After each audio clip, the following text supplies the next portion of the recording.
가기사는 증시 각도기.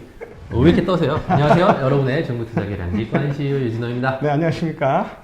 오랜만에 언더퍼폼도 아웃퍼폼도 아닌 그냥 퍼폼한 증시각도기 박상준입니다. 시장이 네. 한국도 강보합 정도로 마감을 했죠. 어제까지 너무 좋았어요. 사실 제가 4월달 와서 너무 신나서 행복하더라고요. 맨날 아웃퍼폼으로 인사를 하시는 것 같아서 조금 네. 셈이 나긴 했는데. 오늘 재미가 오늘 좀 쌤통 네, 말씀드릴 수 있을 것 같아요. 오늘 재미가 하나도 없었어. 참. 네. 네. 근데 어쨌든 조금 이따도 다시 한번 한국 마감에서도 말씀드리겠습니다만, 저는 오늘 정말 고수를 만나고 왔거든요. 점심시간에. 운영하시는 분이. 예, 최고수를 진짜 역대 최고수를 만나고 왔는데, 참 부족하다는 생각이 많이 들면서 그분은 거의 주식과 물화일체가 되어 있더라. 물화일체야. 입만 벌리면 주식. 선배님한테 이런 얘기하면 말 표현이 잘못됐는데 그렇더라고요. 그래서 진짜 주식을 잘하려면 저 정도까지 돼야 되는구나. 뭐 이런 걸 좀 느끼고 왔습니다. 네. 주식에 미쳐야 이제 주식을 잘할 수 있다라고 근데 하시니까. 덕분에 우리가 중국 시장에 대해서 점차 알아가니까 지금 저도 이 방송 덕분에 중국에 대해서 더 관심을 가지고 신규 편입을 하지 않았습니까? 그러니까 처음에는 몰랐는데 이게 가랑비에 옷 젖듯이 젖는 것 같아요. 그래서 많은 청취자분들도 그렇지 않을까 하는 생각을 합니다. 최근에 중국 시장이 좀 안 좋아서 제 계좌는 지금 계속 좀 적고 있긴 한데요. 근데 중국 시장 수익률에 따라서 기분이 너무 이렇게 올라갔다 내려갔다 하시는 거 아니에요? 얼굴에 드러나는 정도겠지만 저는 방송에서 특별하게 그런 부분들이 이제 반영이 되고 있지 않다라고. 본인은 그렇게 생각하는데 옆에 사람 느끼기에는 오늘 확실히 빠진 날은 느낌이 좀 다르네. 뭐 이런 느낌이 있어요. 오늘은 빠진 거라고 보세요? 올랐다고? 오른 것 같으세요? 오늘은 뭐 나쁘진 않았을 것 같아요. 오늘 이렇게 조금 말씀하시는 거 보니까. 네. 그냥 오늘은 완만하게 반등했다라고 말하기도 어렵고요. 그냥 넥타이 없는 거 보니까 뭔지 모르겠구나. 강보입니다. 그래가지고 이거를 파란색, 빨간색 왔다 갔다 하다가 마감을 했는데 양시장 모두 0.08% 정도 그냥 거의 보합 수준에서 마감되었다라고 보시면 될 것 같고요. 대신에 최근에 좀 부진했던 홍콩 항생지수 같은 경우는 1% 이상 지금 상승해서 거래 중에 있습니다. 네네. 거래대금 어제랑 비슷한 0.75조 위안 정도 수준이고요.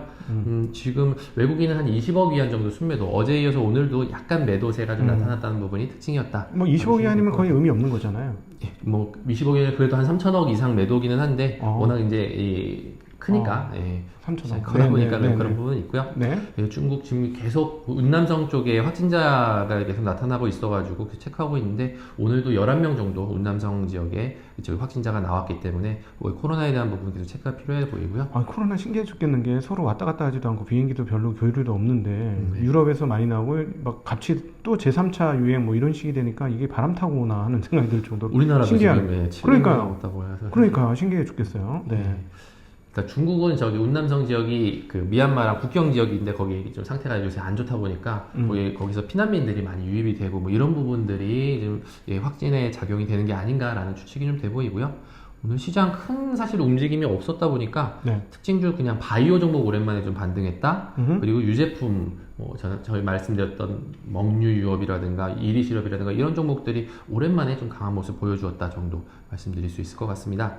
그리고 어제 이제 텐센트가 한 3-4% 정도 하락을 해서 말씀을 드렸는데 그때는 올랐는데 뉴스가 나왔었더라고요. 대주주? 네, 맞아요. 텐센트의 대주주인 네스퍼스, 남아공에 있는 인터넷 기업인데 이 회사가 지분 갖고 있는 거 30% 정도 갖고 있는데 한 2% 정도 매도를 할 예정이다라고 합니다.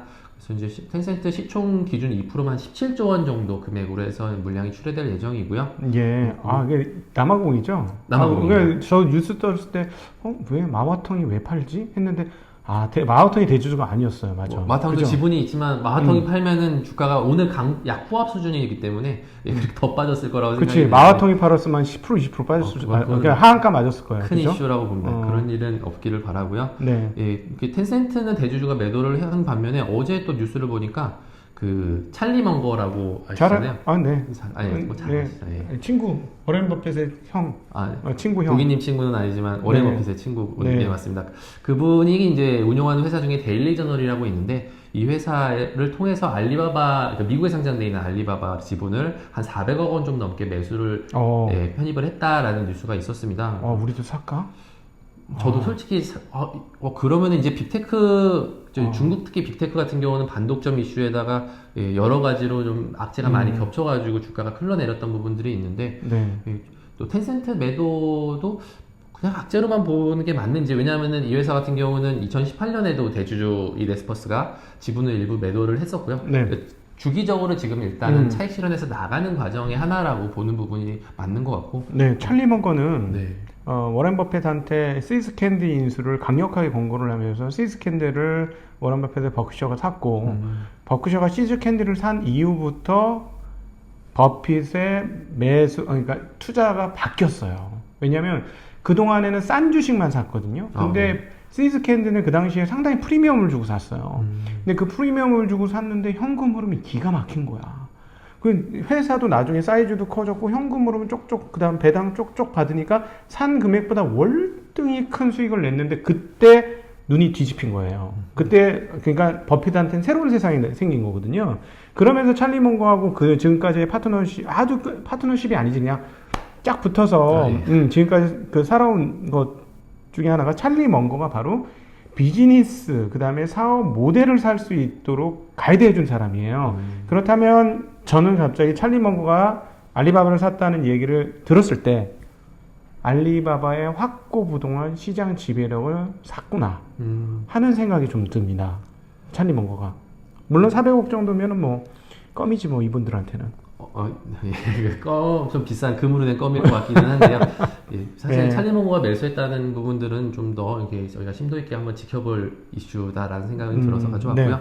예, 그리고 어제 저희 미국 프라이스 국무부 대변인이 중국의 인권 탄압에 대해 항의 차원에서 동맹국들과 함께 베이징 올림픽에 대해서 보이콧에 나설 것에 대한 질문을 받았는데 이에 대해서 논의를 계속할 예정이다라고 말하면서 이게 그러면 진짜 보이콧으로 가는 거 아니냐라고 좀 파문이 일었었는데요. 오늘 바로 사키 백악관 대변인이 정정을 해주었습니다. 그래서 일단 미국은 우리는 동맹국들과 북경 올림픽 보이콧에 대해서 논의한 적이 없다라고 다시 정정을 해줘서 일단 미중 갈등 자꾸 이제 심해지다 보니까 이거는 말도 안 되지. 사실 너무 치졸했어요. 이거는 아니지. 평화의 제전인데. 네. 그래서 좀 다행입니다. 같아서 가져왔고요.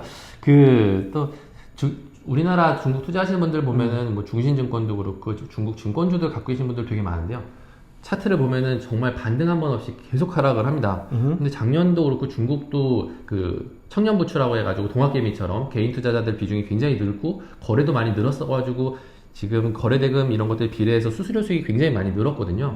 그럼에도 불구하고 주가가 안 가는 부분들 사실 뭐 의아해 하시는 분들이 많을 텐데 일단은 그거를 좀 한번 가늠해 볼 수 있는 기사가 나와서 말씀을 드립니다. 글로벌 마켓 모니터라고 해서 중국 기사를 주로 다뤄주시는 이제 언론이 있으신데요. 여기 굉장히 자세하게 나와서 한번 말씀드리겠습니다. 증권시보에 따르면 증권감독관리위원회, 증감회죠. 증감회는 증권사들에게 29건의 행정처분을 내렸는데 대부분이 기업공개, 즉 상장 관련된 IPO에 관련된 건이었다라고 해줬습니다. 즉 증권사들이 이 IPO를 진행하는 데 있어가지고 심의를 지키지 않거나 주관사로서의 선관주의 의무, 그러니까 그 고객 투자자의 좀 이익을 우선하는 그런 행동이 좀 부족했다라는 판단으로 제재를 가한 건데요. 일단은 그 증권사들이 일회성 수익에만 창출에만 급급한 것이 아닌 좀 중장기적인 투자로 이루어질 수 있도록 하려고 하는 게 이 증감위의 의도다라는 내용의 기사였습니다. 네. 근데 참고로 이제 지난주 해가지고 설명드렸던 지리차, 길리자동차 그리고 징동의 핀테크 자회사 이런 회사들이 그 상해에 상장돼 있는 과천판 실패했죠. 예, 거기 이제 IPO를 하려고 했는데 중국 여기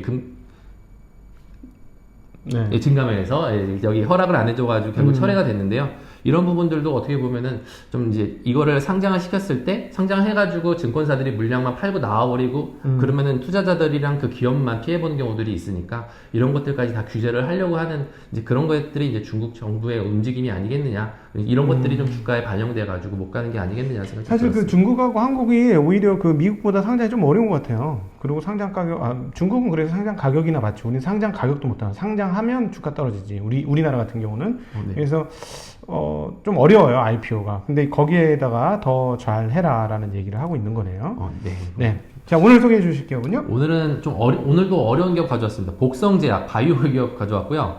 그 상해에서 25번째로 많이 갖고 계신 주식인데 티커 600196 그리고 네. 홍콩은 2196입니다. 네. 네, 중국 종합 헬스케어 기업이라고 보시면 되고요. 이게 장장 한 몇 년 떨어졌다가 최근에 1년 동안 반등했습니다. 이 주식. 네, 좀 많이 갖고 계심에도 불구하고 잘 주가가 안 움직여서 많이 힘들어하시는 분들 저도 주변에 많이 뵀는데요.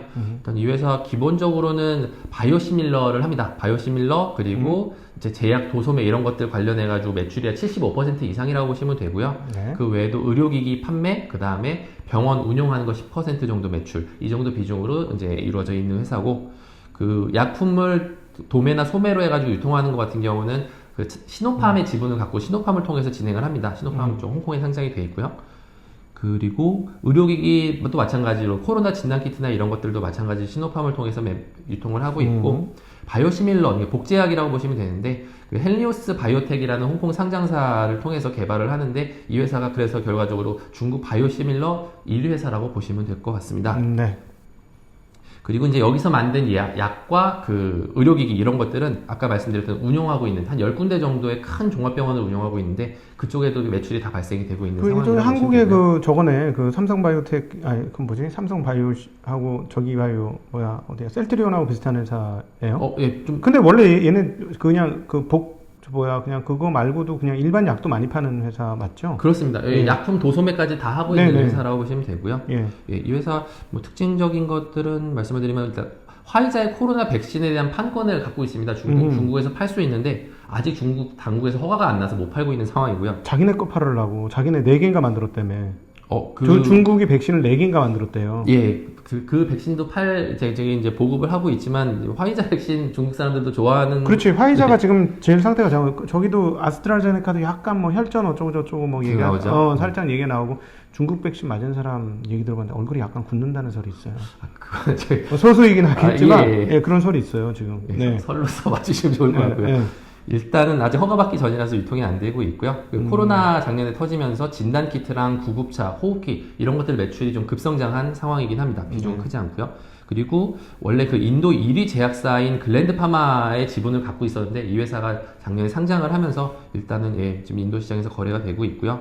바이오시밀러 이제 개발하는 회사라고 말씀을 드렸는데 바이오시밀러 뭐냐면은 특허가 끝난 약을 화학적으로 합성하는 게 아니고 생물의 세포를 통해서 만든 복제약이다라고 보시면 됩니다.